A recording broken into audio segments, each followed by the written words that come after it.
கர்த்தருடைய பரிசுத்த நாமத்துக்கு ஸ்தோத்திரம். அன்பின் பிதாவே அப்பா, இன்னைக்கு நாங்க பரிசுத்த ஆவியானவர் மூலமாக நாங்க கற்றுக்கொள்வதை நாங்க வாழ்க்கையிலே அபியாசப்படுத்தி வெற்றி காண தேவரீர் தாமே எங்கள் ஒவ்வொருவருக்கும் தெளிவின் ஆவியானவராய் கிருபை பாராட்ட வேண்டுமாய் மன்றாடி ஜெபிக்கிறோம். வந்திருக்கிற ஒவ்வொருவரையும் உடைய கரங்களிலே ஒப்பு கொடுத்து ஜெபிக்கிறோம். இயேசுவின் நாமத்திலே ஜெபத்தை ஏறெடுக்கிறேன் ஜீவனுள்ள நல்ல பிதாவே, ஆமென். ஓகே, இன்னைக்கு நம்ம எதை குறித்து நம்ம பார்க்க போறோம் அப்படின்னா, வேதாகமத்திலே நிறைய ஜபங்கள் உண்டு.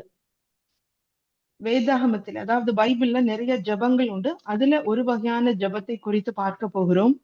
இதுக்கு பேர் என்ன அப்படின்னா தைரியமான ஜபம். வேதாகமத்திலே மொத்தம் 165 ஜபங்கள் இருக்கிறது. நமக்கு ஏற்கனவே நிறைய ஜபங்கள் தெரியும், நிறைய ஜபங்கள் பண்ணியிருக்கிறோம், வெற்றி கண்டிருக்கிறோம். ஆனால் சில ஜபங்கள் நமக்கு பதிலளிக்கப்படாதபடிக்கு இன்னும் கொஞ்சம் பெண்டிங்ல இருக்கிற மாதிரி, நம்ம கொஞ்சம் வெயிட்டிங் பீரியட்ல இருக்கிற மாதிரி நம்ம ஃபீல் பண்ணுவோம். சோ இதை எப்படி நம்ம சுதந்திரித்து கொள்ளலாம், எப்படி நம்ம தைரியமா ஆண்டவர்கிட்ட நமக்கு சாத்தியம் இல்லையோ அப்படின்னு நினைச்சிட்டு நம்ம ரொம்ப ஹெசிடேட் பண்ணிட்டு நம்ம யோசிச்சுட்டு இருப்போம். சோ அப்படிப்பட்ட சில விஷயங்களை நாம் வென்றுவிட, அவரிடமிருந்து நாம பெற்றுக்கொள்ள, அதை சாத்தியப்படுத்த அவரை நம்ம உந்தினா கம்பல் பண்ணி நம்ம ஃபோர்ஸ் பண்ணி உரிமையோடு கேட்பது. சாத்தியமில்லாத செயலை செய்யும்படி கர்த்தரை உரிமையோடும் விசுவாசத்தோடும் தைரியமாக கேட்பது, செய்ய சொல்வது, நம்ம சொல்றத அவரை கேட்க பண்ணுவது. இது எப்படி முடியும்? இது ஆண்டவருக்கு பிரியமா? இது அவருக்கு அனுமதிப்பாரா? அப்படிலாம் நம்ம யோசிக்கும் போது வேதாகமத்திலே அதற்குண்டான நிறைய பிப்ளிக்கல் ரெஃபரன்சஸ், எக்ஸாம்பிள்ஸ் நமக்கு கொடுக்கப்பட்டுள்ளது. சோ அது நம்ம செய்யும்படியாகத்தான் கர்த்தர் நம்மிடத்தில் எதிர்பார்க்கிறார். என்னுடைய பிள்ளை என்கிட்ட உரிமையா கேக்குது அப்படிங்கிற விதத்திலே அவர் நமக்கு அதை சாத்தியப்படுத்துவார்.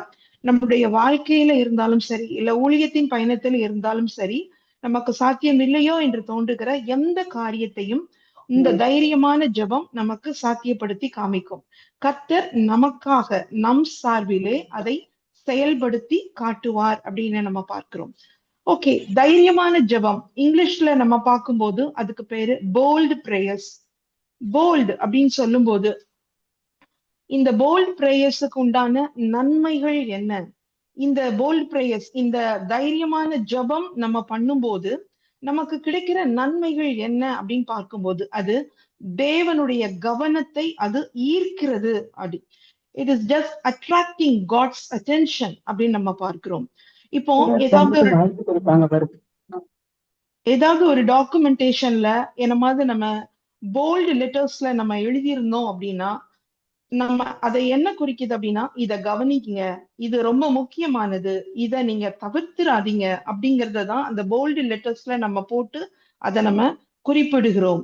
அது மாதிரி தேவனுடைய கவனத்தை இது ஈர்க்கத்தக்க வகையிலே இந்த தைரியமான ஜெபம் வேலை செய்கிறது, கிரியை செய்கிறது. அது மட்டுமில்ல, சாத்தியம் சும்மா சப்ப மேட்டருக்கெல்லாம் நம்ம இப்படி கேட்டுட்டு இருக்க கூடாது. எது சாத்தியம் இல்லைன்னு நம்ம இதுவரைக்கும் எது நமக்கு கிடைக்கல அப்படின்னு நினைச்சிட்டு இருக்கோமோ, கிடைக்குமோ கிடைக்காதோ அப்படின்னு சொல்லிட்டு கிடைக்காமையே போயிருமோ அப்படின்னு எல்லாம் நம்ம சில விஷயங்கள் நம்ம வாழ்க்கையில இருக்கிறது, சில மன்றாட்டுகள், சில வேண்டுதல்கள் இருக்குது. சோ அந்த மாதிரி வெயிட்டான ஒரு பிரேயரா இது நம்ம செய்யணும். சாத்தியம் இல்லாதவற்றை இது சாத்தியப்படுத்தி காட்டும். அதாவது telling or making God to do the impossible.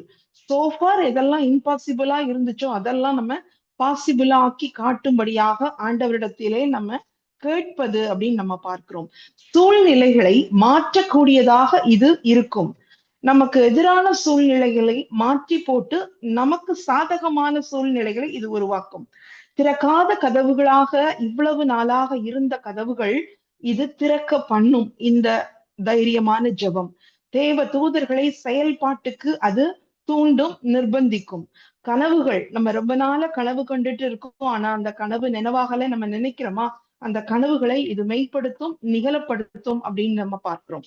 So இது எல்லாம் பண்றதற்கு நம்ம what we need to adapt, என்ன நம்ம ஃபாலோ பண்ணணும், நம்ம கடைபிடிக்க வேண்டியது என்னெல்லாம். ஐயோ கேட்கவே நல்லா இருக்கே, இது எப்படி இந்த தைரியமான ஜெபத்தை நம்ம பண்ணணும், இது எப்படிலாம் நம்ம what are the steps we need to follow அப்படின்னு நம்ம பார்க்கிறோம். கவனத்தில் கொள்ள வேண்டிய விஷயங்கள் எது, இதுவரைக்கும் நம்ம எதை பண்ணால நம்ம இத பண்ண போறோம், எந்த விஷயம் நம்ம தவறின விஷயம் இதுல நம்ம தவறாதபடிக்கு செயல்படுத்த போகிறோம் அப்படின்னு பார்க்கும்போது நம்மளுடைய முகம் எப்படி இருக்க வேண்டும் இந்த ஜெபம் பண்ணும்போது.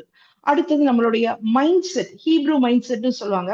அதாவது எதை நம்ம மைண்ட்ல நினைச்சு இருதயத்துல விசுவாசித்து வாயிலே அறிக்கை இடுகிறோமோ அது அப்படியே எஃபெக்டிவ் பிரேயராக அது தேவ சன்னிதானத்தை எட்டும் அப்படின்னு நமக்கு சொல்றோம். சோ நம்மளுடைய இருதயம், நம்மளுடைய மைண்ட் செட், நம்மளுடைய நாவு எதை அறிக்கை பண்ணுகிறது, அப்படி அறிக்கை பண்ணும்போது நம்ம எப்படியாக அந்த டிக்ளரேஷன் அறிக்கை செய்ய வேண்டும், என்ன அறிக்கை செய்ய வேண்டும், இது எல்லாவற்றையும் கலந்து செய்யும் போது இது நமக்கு தைரியமான ஜெபமாக நமக்கு பதிலை கொண்டு வருகிற தேவனை அந்த செயலை செய்யும்படியாக அது பண்ணுகிறது அப்படின்னு நம்ம பார்க்கிறோம். ஓகேயா? இப்போ தைரியம்னு சொல்லும்போது சிலருக்கு தைரியம்னா ஒரு மனம் சார்ந்த ஒரு விஷயமாக, ஒரு மனப்பான்மையாக இருக்கிறது. சிலருக்கு பிறப்பிலேயே சிலர் தைரியசாலிகளாக இருப்பார்கள். ஆனால் சிலர் எப்படிப்பட்ட தைரியசாலிகளாக, எப்படி தைரியசாலிகளாக ஆயிருப்பாங்க அப்படின்னா, பல நெருக்கடிகளையும், பல சவால்களையும், எதிர்ப்புகளையும் சந்தித்து, அதிலே சாதித்து தைரியசாலிகளாக உருவாகி இருப்பார்கள். இப்போ உண்மையான தைரியம், இதுல நமக்கு எந்த தைரியம் நமக்கு தேவை அப்படின்னு பார்க்கும்போது, என்ன தெரியுமா? நம்ம அன்றாடம் சொல்லுமே, எதுனாலும் பார்த்துக்கலாம் அப்படின்னு நம்ம எதிர்நோக்குற ஒரு திராணி இருக்கு பாத்தீங்களா? எதிர்நோக்குற தன்மை, எதிர்நோக்குகிற தன்மை இருக்குது தானே? அதுதான் உண்மையான ஒரு தைரியம் நமக்கு இப்பொழுது இந்த ஜெபத்தை ஏறெடுக்கிற தேவைப்படுகிற தைரியமாக இருக்கிறது. ஆவிக்குரிய தளத்திலே இதைத்தான் நம்ம செய்ய போறோம். சோ அத எப்படி செயல்படுத்தணும், இல்ல அத யாருக்கு நம்ம தெரியப்படுத்தணும், இல்ல என்ன சொல்லி அறிக்கை இடணும், அது எல்லாமே இப்போ நம்ம கற்றுக்கொள்ள போகிறோம். எந்த சோதனைகள் மூலமாக நம் எதிராளி நம்மை எதிர்க்க முற்பட்டாலும் அப்பப்ப நமக்கு சோதனை வருது, அதுல ஜெயிக்கிறோம், நம்ம அதுல இருந்து நம்ம மீண்டு வந்துடுறோம், இதெல்லாம். ஆனா எப்பப்ப நம்ம எந்த சோதனையா இருந்தாலும் நம் எதிராளியில் நம்ம தாக்க முற்படும் போது அவனை பார்த்து பார்க்கலாம், ஒரு கை பார்த்துக்கலாம் அப்படிங்கிற மாதிரி தைரியத்தோட ஒரு அறிக்கை செய்யறோம் பாத்தீங்களா? மைண்ட்ல எதுனாலும் பாத்துக்கலாம், என்ன செஞ்சிட போற நீ பெருசா அப்படிங்கிற ஒரு தைரியம் நம்ம மனசுல இருக்கணும். பயந்து சாகக்கூடாது. என்ன நேரத்துல என்ன ஆகுமோ தெரியலையே அப்படின்னு பதட்டத்தோடு பயந்து கொண்டு இருந்தால் அது எதிராளிக்கு ஜெயிக்க கூடியத நம்மளே அவனுக்கு கொண்டு கொடுக்கிறோம், நீ ஜெயிச்சுக்கோ அப்படின்னு நம்ம கொடுக்கிறோம் அப்படின்னு அர்த்தமாகிறது. பயமின்றி, கலக்கமின்றி, கவலையின்றி, கண்ணீரின்றி, சோர்வடையாதபடிக்கு, அழுகையின்றி நாம் தைரியமாக சூழ்நிலைகளை எதிர்கொள்வது அப்படின்னு சொல்லிட்டு நம்ம பார்க்கிறோம். இது எல்லாம் செய்யணும் அப்படின்னா நம்ம மைண்ட்ல என்ன இருக்கணும் அப்படின்னா, God is with me. உலகத்தில் இருப்பவனின் என்னை எதிர்க்கிற எதிராளி, இந்த உலகத்தில் இருக்கிற எதிராளியை விட இருப்பவனிலும் எனக்குள்ளே இருக்கிறவர் பெரியவர். 1 யோவான் 4:4 பிரகாரம் அத நம்ம மனசுக்குள்ள, எனக்குள்ளே நீர் இருக்கிறீர், நீர் பெரியவராக இருக்கிறீர், உலகத்துல இருக்கிற எதை காட்டிலும் எனக்குள்ளே இருக்கிற நீர் பெரியவர் அப்படின்னு சொல்லிட்டு நாம் அப்படித்தான் தைரியமாக இருக்கும்படி அழைக்கப்பட்டவர்களாக நாம் இருக்கிறோம். தைரியம் அப்படின்னு சொல்லும் போது அது language of the heavenly kingdom. அதுதான் கிங்டம்ஸ் லாங்குவேஜ் அப்படின்னு சொல்லப்படுகிறது. அது தைரியசாலிகளினுடைய சாம்ராஜ்யம். நம்ம பரலோக ராஜ்யம் எப்படி தைரியசாலிகள் சுதந்திரித்துக் கொள்கிற ஒரு சாம்ராஜ்யமாக இருக்கிறது. ஆவிக்குரிய தளத்திலே அது ஒரு ஆவிக்குரிய ஒரு கருவியாக பயன்படுத்தப்படுகிறது. It's a spiritual tool, it's a spiritual weapon அப்படின்னு நம்ம பார்க்கிறோம். that we are going to use against the enemy. enemy சொல்லும்போது we should know who is your enemy and who is our enemy. நம்ம எல்லாருக்கும் ஒரே பொதுவான enemy தான் இருக்கிறது. 1 பேதுரு 5:8 நம்ம பார்க்கும்போது, உங்கள் எதிராளியாகிய பிசாசானவன் அப்படின்னு சொல்லிட்டு நம்ம பார்க்கிறோம். அது மட்டும் இல்ல, வேற இன்னொரு ஒரு வசனம் என்ன சொல்லுகிறது அப்படின்னா, யாக்கோபு 4:7 நம்ம பார்த்தோம்னா, பிசாசுக்கு எதிர்த்து நில்லுங்கள். அப்போ தைரியம்னா எதிர்த்து நிக்கிறதுக்கு தான் தைரியம். யாரை எதிர்த்து நிற்கணும்? நம்ம எதிராளியான பிசாசை எதிர்க்க நிற்கணும். இப்போ ஒரு பேட்டில் ஃபீல்டு இருக்கு, ஒரு போர்க்களம் இருக்கு, அப்படி இல்ல ஒரு பிளே கிரவுண்ட் இருக்கு, நம்ம போய் நம்ம விளையாட போகிறோம், இல்லைன்னா நம்ம எதிராளியோடு கூட நாம் சண்டையிட போகிறோம் அப்படின்னு சொல்லும் போது அந்த டீம் கேப்டன்ஸ் 2 பேரு, அப்படி இல்லைன்னா அந்த எதிர் எதிர் அணியினர் என்ன செய்வாங்கன்னா முகத்தை உற்று நோக்கி பார்ப்பார்கள். அந்த ஃபேஷியல் எக்ஸ்பிரஷன் ரொம்ப முக்கியம். அதனாலதான் நம்ம முகத்துல பயத்தின் சுவடு காணப்படக்கூடாது. நம்ம கண்கள் கண்ணீரினாலே கலங்கின கண்களாக அழுகையோடு இருக்கக்கூடாது. அப்படி இருந்துச்சு அப்படின்னா, if we are in tears, the enemy gets more confident to win. நம்ம என்ன செய்யணும்? We should not give him opportunity to win or take upper hand over us. நமக்கு மேலாக அவன் கை போடும்படியாகவோ, நம்மை அவன் வீழ்த்துவதற்கோ நம் முகத்தின் மூலமாக சிமிக்கைகளை நம்ம அனுப்பக்கூடாது, சிக்னல் அனுப்பக்கூடாது. அப்போ அவன் பார்த்த உடனே, கண்ணை பார்த்த உடனே, முகத்தை பார்த்த உடனே தெரிஞ்சிடும், இது பயந்து போய் இருக்குது, இதை நம்ம சீக்கிரம் வீழ்த்திடலாம், லகுவாக வீழ்த்தி விடலாம் அப்படின்னு சொல்லிட்டு எண்ணம் வந்துடும். அதனால நம்ம எதுக்கும் நம்ம முகத்திலே நம்ம அதை காட்டி கொள்ள கூடாது. நம்ம முகத்தை நம்ம எப்படி இருக்கணும்? கற்பாறையை போல ரொம்ப ரொம்ப கான்பிடென்டா, ரொம்ப விசுவாசமா, ரொம்ப தைரியமாக நாம் முகத்தை வைத்துக் கொள்ள வேண்டும். அது மட்டும் இல்ல, நமக்கு 1 பேதுரு 5:9 என்ன சொல்லுகிறது அப்படின்னு நம்ம பார்க்கும்போது, விசுவாசத்தில் உறுதியா இருந்து அவனுக்கு எதிர்த்து நில்லுங்கள். எதிர்த்து நிற்கும் போது எப்படி இருக்கணும்? முகம் எப்படி இருக்கணும்னு நம்ம பார்த்துட்டோம். அடுத்தாப்புல உறுதி எப்படி வரும் அப்படின்னா, விசுவாசத்தில் உறுதியா இருக்கணும் அப்படின்னு நமக்கு சொல்லப்படுகிறது. வசனம் நமக்கு சொல்லுகிறது. நம்ம விசுவாசத்தை எப்படி உறுதிப்படுத்துவோம்? இல்ல அதை எப்படி செயல்கள்ல பிரதிபலிக்க முடியும்? ஏன்னா செயல்கள் ரொம்ப முக்கியம்னு நமக்கு சொல்லி கொடுத்திருக்காங்களே. பிகாஸ் வி நோ, யாக்கோபு 2:20 கிரியை இல்லாத விசுவாசம் செத்ததுன்னு இருக்கு. யாக்கோபு 2:17 விசுவாசமும் கிரிகள் இல்லாதது இருந்தால் தன்னிலே தானே செத்ததா இருக்கும். அப்போ ஒரு செயலை செய்யும் போது அதை நாம் விசுவாசத்தோடு செய்ய வேண்டும் அப்படின்னு சொல்லிட்டு, சோ அந்த விசுவாசத்தோடு செய்யும் போது செய்வதற்கு மைண்ட் செட் ரொம்ப முக்கியம். when we approach God, அப்போ அந்த செயல் அப்படின்னா என்ன அர்த்தம்?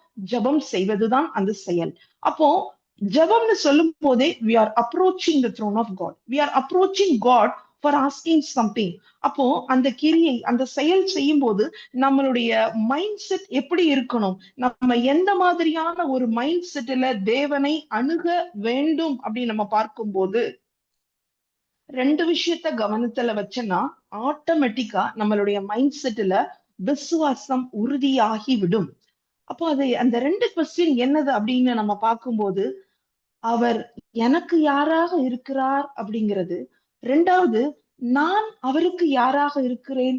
இது 2ம் நம்ம யோசிச்சு முதல்லயே நிர்ணயித்து அந்த உரிமையை பற்றி கொள்ள வேண்டும். முதல் கொஸ்டின் என்னது அப்படின்னா, எனக்கு தேவன் எப்படிப்பட்டவர்? தேவன் எனக்கு யாராக இருக்கிறார்? எனக்கு அவர் அப்பாவாக இருக்கிறார், ஹெவன்லி ஃபாதர். எனக்கு அவர் எல்லாமுமாக இருக்கிறார். என்னுடைய ரிலேஷன் அவரிடத்தில் அப்பா பிதாவே என்று அழைக்கக்கூடிய ஒரு புத்திர சுவீகார ரிலேஷன்ஷிப்பாக, உரிமையாக, உறவாக இருக்கிறது அப்படிங்கிறதுல நமக்கு தைரியம்.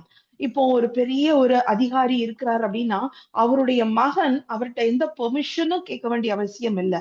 எங்க அப்பாவை நான் பார்க்க போறேன், எங்க அப்பாட்ட நான் கேட்க போறேன், நான் பிள்ளை, அவர் தர மாட்டேன்னு சொல்ல முடியாது. ஏன்னா எனக்கு எல்லா உரிமையும் இருக்கு அப்படின்னு ஆணித்தரமான ஒரு உரிமை, ஆணித்தரமான ஒரு உறுதியான ஒரு நம்பிக்கை அந்த குழந்தைக்கு இருக்கும், நமக்கு இருக்கு. சோ அந்த மாதிரிதான் இப்போ இயேசு கூட இதுல நமக்கு அவர்கிட்ட என்ன உரிமை இருக்குன்னு நம்ம அறிந்து கொள்ளணும், அறிந்து கேட்கணும். அதான் நான் போட்டிருக்கேன், அறிந்து கொள், அறிந்து கேள்.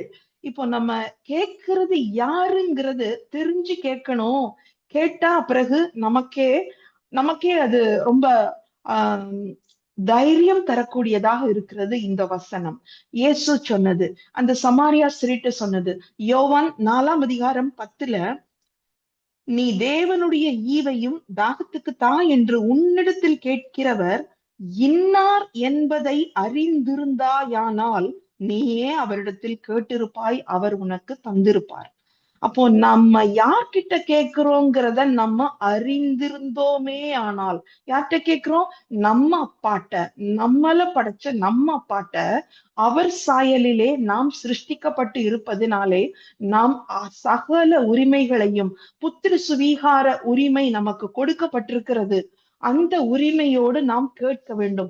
அடிக்கடி நம்ம மனசுல இத பேசிட்டே இருந்தோம் அப்படின்னா தைரியம் நமக்கு தானாக வரும். அவரிடத்துல கேட்க எந்த ஹெசிடேஷனும் இருக்காது, எந்த டவுட்டும் வராது. நமக்கு அவர் வர மாட்டாரா அப்படிங்கிற எந்த சந்தேகமும் நமக்கு வர வாய்ப்பில்லை.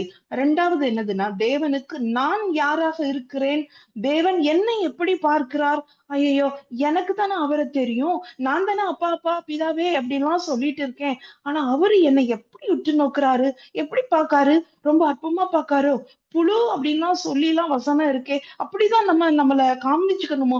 இல்ல இல்ல, அப்படி இல்ல. ஆனா அவர் என்ன சொல்றாரு அப்படின்னா, தேவன் என்னை பார்த்து பார்த்து அவருக்காக, அவராலே சிருஷ்டிக்கப்பட்டு அவரது சாயலிலே சிருஷ்டிக்கப்பட்ட அவருடைய கை வேலைப்பாடாக நான் இருக்கிறேன். I am his masterpiece. I am precious to him. I am unique to him. இது தன்னை போல நமக்கு ஒரு ஸ்ட்ராங் ஃபெய்த்தை நம்ம இருதயத்திலே நமக்கு அதாவது ரூட்டாக வேரூன்ற செய்யும் அப்படின்னு நம்ம பார்க்கிறோம். இந்த சங்கீதம் 139:14 அடிக்கடி நம்ம சொல்லணும். நான் பிரமிக்கத்தக்க அதிசயமாய் உண்டாக்கப்பட்டபடியினால், இதை நம்ம சொல்லுவோம். ஏதோ 10ஓட 11 என்ன நீங்க சிருஷ்டிக்கல, ஏதோ கும்பலா நீங்க என்ன சிருஷ்டிக்கல, என்ன நீங்க பிரமிக்கத்தக்க வகையிலே அதிசயமாய் நீங்க என்ன உண்டாக்கி இருக்கீங்க அப்படின்னு சொல்லிட்டு. இதுதான் அவர் நமக்கு யாராக இருக்கிறார், தேவன் என்னை யாராக பார்க்கிறார் அப்படிங்கிறத நமக்கு வலியுறுத்தும். நமக்கு நமது மனதிலே நமக்கு இருக்கிற விசுவாசத்தை இந்த 2 விஷயங்களும் உறுதிப்படுத்தும், ஸ்திரப்படுத்தும். வெரி ஃபெய்த்தா அசைவாடுகிற ஒரு ஊசலாடுகிற விசுவாசம் நம்மிலே இருந்து கொண்டு இருந்ததே ஆனால் இந்த 2 விஷயங்களும் நம்மளுடைய இருதயத்திலே ஒரு அசைக்க முடியாத விசுவாசத்தை, அவரிடத்தில் தைரியமாய் கேட்க பண்ணுகிற விசுவாசத்தை உறுதிப்படுத்தும், தரும். இப்போ நம்ம மனசுல தேவன் என்னை நேசிக்கிறார், என் மேல அக்கறைப்படுறாரு, அவருக்கு நான் ரொம்ப விசேஷித்தவளா இருக்கிறேன், அவர் எனக்கு எல்லாம் தருவார், கேட்கிற அப்பா எனக்கு அவரை என்னனாலும் கேட்கிற அப்பா உரிமையை தந்திருக்கிறார், நான் என்ன கேட்டாலும் அவர் எனக்கு செய்வார் அப்படிங்கிற ஒரு தைரியம். இது எல்லாமே நம்ம பார்த்திருக்கிறோம். இந்த தைரியம் நமக்கு வருவதற்கு 2 பெரிய ஆசீர்வாதங்களை நம் தேவன் நமக்கு கொடுத்திருக்கிறார். அதை நிச்சயமாக நம்ம யூட்டிலைஸ் பண்ணணும்னா புதுசா எதையும் நம்ம கற்றுக்கொள்ள போகிறது இல்ல. ஆனா அந்த விஷயங்களை, அந்த 2 மகத்தான ஆசீர்வாதங்களை உணர்ந்து செயல்படுத்த வேண்டும். என்னெல்லாம் அப்படின்னு நம்ம பார்க்கும்போது, முதல்ல எபேசியர் 3:12 இயேசுவை பற்றும் விசுவாசத்தால் அவருக்குள் நமக்கு தைரியமும் திட நம்பிக்கையும் இருக்கு. அப்ப தைரியம் நமக்கு எப்போ வருது அப்படின்னா, இயேசுவை பற்றும் விசுவாசத்தால் வருகிறது. 2வது வசனம் என்ன அப்படின்னா, எபிரேயர் 4:16 நமக்காக ஒருவர் இரத்தத்தை சிந்தி இருக்கிறார், தன்னுடைய இரத்தத்தை விலை கிரயமாக கொடுத்து இருக்கிறார், அதனால் நாம் இரக்கத்தை பெறவும் ஏற்ற சமயத்தில் சகாயம் செய்யும் கிருபையை அடையவும் தைரியமாய் கிருபாசன தண்டையிலே சேர கடவோம். எல்லாமே பினிஷ்ட் ஒர்க்கா இருக்கு. ஜீசஸ் நமக்கு எல்லாத்தையும் முடித்து வைத்து விட்டார், திருச்சியிலை கிழிக்கப்பட்டாயிற்று. அதனால எந்த நேரத்திலும், எந்த வேண்டுதலோடும், எந்த சமயத்திலும் நாம் அவருடைய கிருபாசனத்தை நம்ம நெருங்கக்கூடிய தைரியத்தையும் தகுதியையும் பெற்றிருக்கிறோம் அப்படின்னு சொல்லிட்டு நமக்கு ஒரு உறுதி நமக்கு வருகிறது. எபிரேயர் 10:19 நம்ம பார்த்தோம் அப்படின்னா, அவருடைய இரத்தத்தினாலே நமக்கு தைரியம் உண்டாயிருக்கிறபடியினாலும், அப்போ அவருடைய இரத்தம் நமக்கு தைரியத்தை தருகிறது. நம்ம எந்த நேரனாலும் அவருடைய நம்ம அண்டி சேர, அவருடைய கிருபாசனத்திலே சென்று நம் இரக்கத்தை பெறும்படியாக, எல்லாம் கேட்கும்படியாக தைரியத்தை நமக்கு அது கொடுக்கிறது அப்படின்னு சொல்லிட்டு நம்ம பார்க்கிறோம். அடுத்தது 2வது ஆசீர்வாதமாக நமக்கு கொடுக்கப்பட்டிருக்கிறவர் பரிசுத்த ஆவியானவர் நமக்கு ஈவாக கொடுக்கப்பட்டிருக்கிறார். அவர் நமக்குள்ளே நிரம்பி இருக்கும்போது தைரியம் தன்ன போல வரும். 2 தீமோத்தேயுவிலே பவுல் இப்படியாக சொல்லுகிறார், 1:7, தேவன் நமக்கு பயமுள்ள ஆவியை கொடாமல் பலமும் அன்பும் தெளிந்த புத்தியுள்ள ஆவியையே கொடுத்திருக்கிறார் அப்படின்னு நம்ம பார்க்கிறோம். அப்போ விசுவாசத்தை நம்ம தைரியத்தோடு செயல்படுத்தும்படியாக அதை கிரியைகளை வெளிப்படுத்தி ஜெபத்திலே கேட்கக்கூடிய சகலவற்றையும் இப்பொழுது நம்ம பார்த்தோம். இரண்டாவதாக அதை எப்படி நாவினாலே அறிக்கை செய்ய வேண்டும் அப்படின்னு சில biblical references நம்ம பார்க்க போகிறோம். நாவினாலே அறிக்கை பண்ண வேண்டும். ஏன்னா எந்த விஷயத்தையும் இருதயத்திலே விசுவாசித்து நாவிலே அறிக்கை செய்தால்தான் அது முழுமை அடையும் அப்படின்னு நம்ம பார்க்கிறோம். இப்ப சாத்தியமில்லாத காரியத்தை சாத்தியப்படுத்த அவர்கிட்ட நம்ம சொன்ன பேச்சு கேளுங்க அப்படின்னு சொல்லிட்டு ஒரு அப்பாவை ஒரு குட்டி பிள்ளை அதட்டுற மாதிரி சொல்படி கேட்க பண்ணுகிற மாதிரி செய்ய முடியுமா அப்படின்னா செஞ்சிருக்கிறாரே. யோசுவாக்கு செஞ்சிருக்கிறாரே. 10வது அதிகாரம் 12வது வசனத்திலே யோசுவா புத்தகத்திலே நாம் பார்க்கிறோம், சூரியனையும் சந்திரனையும் பார்த்து தரித்து நில்லுங்கள் என்றான். சூரியன் தரித்தது, சந்திரனும் நின்றது. இப்படி கர்த்தர் ஒரு மனிதனுடைய சொல் கேட்ட அந்நாளையொத்த அதற்கு முன்னும் இல்லை, அதற்கு பின்னும் இல்லை. கர்த்தர் இஸ்ரவேலுக்காக யுத்தம் பண்ணினார். இந்த ஒரு மனுஷன் சொல்ல கேட்டுதான் நடந்தாரா? இந்த ஹோல் பைபிள்லயே இது ஒண்ணுதான் அவர் சொன்ன பேச்சு கேட்டிருக்கிறாரா அப்படின்னா இல்லையே. மோசேயினுடைய சொல்படி நம்ம யாத்திராகமம் 8:13 கர்த்தர் மோசேயின் சொற்படி செய்தார் அப்படின்னு நம்ம பார்க்கிறோம். யாத்ராகமம் 8:31 கர்த்தர் மோசேயின் சொற்படி செய்தார். அந்த ஒவ்வொரு வாதைகள், அந்த அந்த வாதை அனுப்பும் போதும் மண்டு வாதை அனுப்பும் போதும் கர்த்தர் மோசேயின் சொற்படி what a wonderful Lord we have, Father we have. நம்ம சொல்படி மோசேனாலும் சரி யோசுவானாலும் சரி சொன்னபடி கேட்கக்கூடிய ஒரு தேவன் நமக்கு இருக்கிறார் அப்படின்னு நம்ம பார்க்கிறோம். சோ இன்னொரு முக்கியமான விஷயம், எதை நம்ம டிக்ளேர் பண்ணணும், எதை நம்ம அறிக்கை செய்ய வேண்டும் அப்படின்னு சொல்லிட்டு பார்க்கும்போது the most important declaration in this kind of prayer, இந்த தைரியமான ஜெபத்திலே நாம் செய்ய வேண்டிய ஒரே ஒரு முக்கியமான விஷயம் என்ன அப்படின்னா, நம்மளுடைய சூழ்நிலை என்ன, நாம் கேட்பது என்ன, அதை அந்த சேலஞ்ச அந்த சிச்சுவேஷனை பைபிள்ல காணப்படுகிற அதே மாதிரியான சூழ்நிலை, அதே மாதிரியான அந்த ஒரு சர்க்கம்ஸ்டன்சஸ், அதே மாதிரியான ஒரு விஷயம், ஒரு இன்சிடென்ட கோட் பண்ணி நம்ம கேட்கணும் அப்படின்னு. நமக்கு ஒரு சேலஞ்ச் இருக்கு, நம்ம ஒரு விஷயம் சாத்தியம் இல்லைன்னு நினைக்கிறோம், அந்த விஷயத்த சாத்தியப்படுத்தணும்னு நம்ம நினைக்கிறோம். நம்மளுடைய பிரேயர் ரெக்வஸ்ட் அதை பிடிச்சிட்டு அது எப்படிப்பட்டதாக இருக்கிறது அப்படின்னு அப்படி பைபிளுக்கு கொண்டு போய் அது ஏற்கனவே பைபிள்ல இருக்கும். ஏன்னா பைபிள்ல இல்லாத இன்சிடென்ட்ஸோ சேலஞ்சஸோ எதுவுமே நம்ம வாழ்க்கையில நடக்காது. சோ இந்த பைபிள்ல எங்கே காணப்படுகிறது அப்படின்னு சொல்லி போய் அதை எடுத்து ஏற்கனவே என்னுடைய பிரச்சனை மாதிரி இந்த பைபிள்ல இந்த இடத்துல ஒரு பிரச்சனை இருக்குது, அதை நீங்க வெற்றி கொடுத்திருக்கீங்க, சோ அதே மாதிரி எனக்கு செயல்படுத்துங்க அப்படின்னு டிக்ளரேஷன் கொடுக்கிறது. இதே மாதிரி டிக்ளரேஷன் கொடுத்திருக்காங்களா அப்படின்னா ஆமா கொடுத்திருக்கிறாங்க. யாரெல்லாம் கொடுத்திருக்கிறாங்க, அது எப்படி எப்படி செயல்பாட்டுக்கு வந்திருக்கிறது அப்படின்னு நேரம் கொஞ்சமா இருக்கிறதுனால ஒரு 2 விஷயத்தை மாத்திரம் நம்ம பார்க்கிறோம். நம்ம கிதியோன் இருக்கிறாரு, நிறைய எக்ஸாம்பிள்ஸ் இருக்கு, நம்ம 2 எக்ஸாம்பிள்ஸ் மாத்திரம் இப்ப பார்க்கலாம். கிதியோன் நம்ம நியாயாதிபதிகள் புத்தகத்திலே 6:14 நம்ம பார்க்கிறோம். அது என்னன்னா, மீதியானியர் கையிலே இஸ்ரவேல் ஜனங்கள் சிறைப்படுத்தப்பட்டு அடிமைகளாக்க அந்த மாதிரி பயமுறுத்தி கொண்டு இருக்கிறார்கள். இப்ப இவங்கள்ட்ட இருந்து நம்ம விடுதலை ஆகணும் அப்படிங்கிறது தான் கிதியோனுக்கு இருந்த மனநிலை. இப்போ கிதியோன் என்ன சொல்றாரு அப்படின்னா, கர்த்தர் எங்களை எகிப்திலிருந்து கொண்டு வரவில்லையா? அப்போ மீதியானியர் கையிலே நாங்க அடிமைகளா இருக்கிறோம். அப்போ அதே சிச்சுவேஷன் இதுக்கு முன்னாடி ஒரு இடத்துல நடந்திருக்கு. எகிப்திலே இஸ்ரவேல் ஜனங்கள் அடிமைகளாக இருந்தாங்க. அத இப்ப கிதியோன் கோட் பண்றாரு. கோட் பண்ண உடனே என்ன நடந்துச்சு அப்படின்னா, ஏஞ்சல் ஆஃப் தி லார்ட் என்ன சொல்றாரு, ஓ உனக்கு இருக்கிற இந்த பலத்தோட போ. அப்போ இந்த பழைய இன்சிடென்ட அதே மாதிரி ஒத்த இன்சிடென்டா இருக்கிற அந்த நிகழ்வாக இருக்கிறத கோட் பண்ணி சொல்லும் போது கர்த்தர் அதைத்தான் நம்மளுடைய பலமாக நினைக்கிறார். உனக்கு இருக்கிற இந்த பலத்தோட போ அவர் சொல்றாரு. கர்த்தர் எங்களை எகிப்திலிருந்து கொண்டு வரவில்லையா? எங்கள் பிதாக்கள் எங்களுக்கு விவரித்து சொன்ன அவருடைய அற்புதங்கள் எங்கே? அப்படின்னு சொல்லிட்டு. அப்போ அற்புதத்தை டிக்ளேர் பண்றாரு. இதுக்கு முன்னாடி தான் அந்த இஸ்ரவேல் ஜனங்கள் கடந்து வந்தது, இப்போ அவங்க இருக்கிற சிச்சுவேஷன் மாதிரியே கடந்து வர்றதுக்கு எகிப்துல இருந்து மட்டும் கொண்டு வந்தீங்கல்ல, இப்போ மீதியானர் கையில இருந்து எங்களை கொண்டு வாங்க அப்படிங்கிற மாதிரி உண்டான டிக்ளரேஷனாக அது இருக்கிறது. இன்னொரு இடத்துல நமக்கு ரொம்ப தெரிஞ்சது, தாவீது கோலியாத்தை பார்த்து இது பண்ணும்போது அவர் சொல்றாரு, ஒரு மிருகமாகத்தான் கோலியாத்தை பார்க்கிறார் தாவீது. என்ன சொல்றாரு, என்னை எப்போ தாவீதை நோக்கி இல்ல, ஏற்கனவே சவுல்ட்டு இவர் சொல்றாரு, என்னை ஒரு தொடர்புடைய ஒரு ரிலேட்டட் சிங்கம் பத்தி கரடி பத்தி சொல்லி அது மாதிரிதான் இவனும் ஒரு மிருகம், இவனும் மனுஷன் கிடையாது, இவனை நான் ஒரு மிருகமா தான் பார்க்கேன் அப்படின்னு கர்த்தர் இவருக்கு தாவீதுக்கு இதுக்கு முன் செய்த அந்த விஷயத்தை இவர் கோட் பண்ணுகிறார். என்னை சிங்கத்தின் கைக்கும் கரடியின் கைக்கும் தப்புவித்த கர்த்தர் இந்த பெலிஸ்தினுடைய கைக்கும் தப்புவிப்பார். இதுக்கு முன்னாடி கர்த்தர் தன்னுடைய வாழ்க்கையிலே செய்த நிகழ்வுகளை இவர் கோட் பண்ணி அதே மாதிரி இவன் இருந்தும் என்ன தப்புவிப்பார் அப்படின்னு சொல்றாங்க.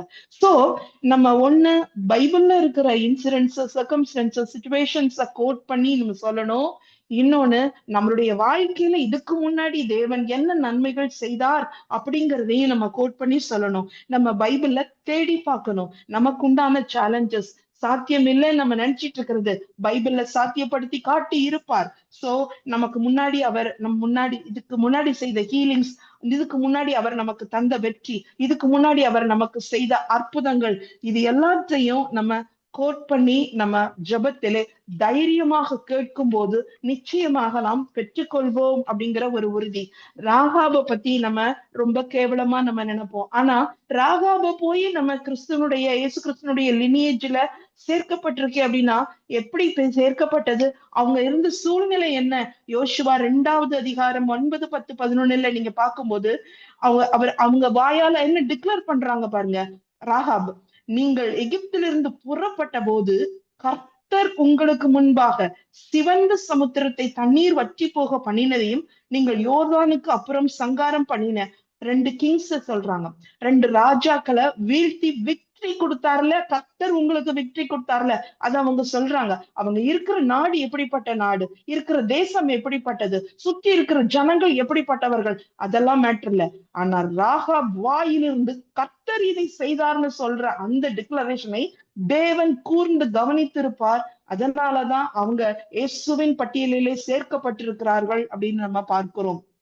சோ இங்க எப்படி நீங்க ரெட்சிய அந்த சிவந்த சமுத்திரத்தை கடந்து வர கர்த்தர் உதவி செய்தாரோ, அதே போல இந்த எரிகோ மதிலையும் கூட கடந்து வர தாண்டி வர அவரால் செய்ய முடியும் அப்படிங்கிற டிக்ளரேஷன். நீங்க போய் பாத்தீங்கன்னா ஒவ்வொரு சேலஞ்சஸ் யார் யாரெல்லாம் ஜெயிச்சிருப்பாங்களோ, இன்னொரு ஜெயிச்சவங்க பத்தி நான் எழுதியிருக்கேன், அதை நான் ரீட் பண்ண போறது இல்ல. யோஷபாத்து சொல்லுவாரு 2 நாளாகமும் 20ஆம் அதிகாரத்திலே என்ன சொல்லுவாரு, அதே வேர்ட் யூஸ் பண்ணுவாரு. என்னன்னா, நீங்க துரத்தி விட்ட இந்த அது எந்த இடத்துல இருக்குன்னா 20ஆம் அதிகாரம் 7வது வசனத்துல பாருங்க, அதே வார்த்தை இருக்கும். நீங்க இஸ்ரவேல் ஜனத்துக்காக மத்தவங்களெல்லாம் துரத்தி விட்டீங்கல்ல, ஆனா இப்போ பாருங்க 11ஆம் வசனமா சொல்றாரு, இப்பொழுது உம்முடைய சுதந்திரத்து எங்களை துரத்தி விட இந்த எனிமீஸ் ஆர் கமிங், இந்த எதிரிகள் வருகிறார்கள். நீங்க அவங்கள துரத்தி விட்டீங்க, இவங்க என்னன்னா எங்களை துரத்தலான்னு வராங்க அப்படின்னு சொல்லிட்டு அத முன்னாடி கர்த்தர் ஜெயித்த சம்பவத்தை நினைவுபடுத்தி அதை கோட் பண்ணி யோசபாத் கேட்கிறார். வெற்றி 3 ஆர்மிஸ் இவருக்கு எதிராக வந்தது, ஆனாலும் கர்த்தர் அவர்களுக்காக யுத்தம் பண்ணி ஜெயத்தை தந்தார். எந்தெந்த விஷயத்திலே தேவன் இதற்கு முன்பதாக செய்திருந்த அத்தனை நல்ல விஷயங்களையும் சாதனைகளையும் அற்புதங்களையும் எல்லாம் நினைவுபடுத்தி நாம் அவரிடத்தில் தைரியமாக இருதயத்தில் விசுவாசித்து மைண்ட் செட்ல ஹீப்ரூ மைண்ட் தாட்ல விசுவாசத்தோடு நாம் கேட்கும் போது நம்ம அவரோட செல்லம். அவரு நமக்கு பரமபிதா இல்ல, நமக்கு அன்பான தகப்பன். பரமபிதா மாத்திரம் இல்ல, நமக்கு செல்ல அப்பாவாக, அப்பா பிதாவேன்னு கூப்பிடக்கூடிய ரொம்ப க்ளோஸ் ரிலேஷன், இன்டிமேட் ரிலேஷன்ல இருக்கிறாருன்னு தைரியத்தோடு இந்த தைரியமான ஜெபத்தை நம்ம கேட்டு நம்ம அதற்குண்டான ஆசீர்வாதங்களையும் நன்மைகளையும் இதுவரை நம் வாழ்க்கையிலே சாத்தியமில்லாததாக இருந்த சகலவற்றையும் சாத்தியப்படுத்துவோம். ஆமேன். எங்களை அதிகமா நேசிக்கிற அன்பு தகப்பனேப்பா, இந்த விஷயத்திலே நாங்க கற்றுக்கொண்டவற்றை பரிசுத்த ஆவியானவர் எங்க வாழ்க்கையிலே நாங்கள் அபியாசப்படுத்தும்படியாய் தேவரீர் எங்களுக்கு தயவு பாராட்ட வேண்டுமாய் ஒவ்வொருவரையும் உடைய பாதபடியிலே ஒப்புக் கொடுத்து ஜெபிக்கிறேன். இயேசுவின் வல்லமையிலோ நாமத்திலே ஜெபத்தை ஏறெடுக்கிறேன் ஜீவனுள்ள நல்ல பிதாவே. ஆமென். Thank you holy spirit. Thank you family. Thank you தம்பி.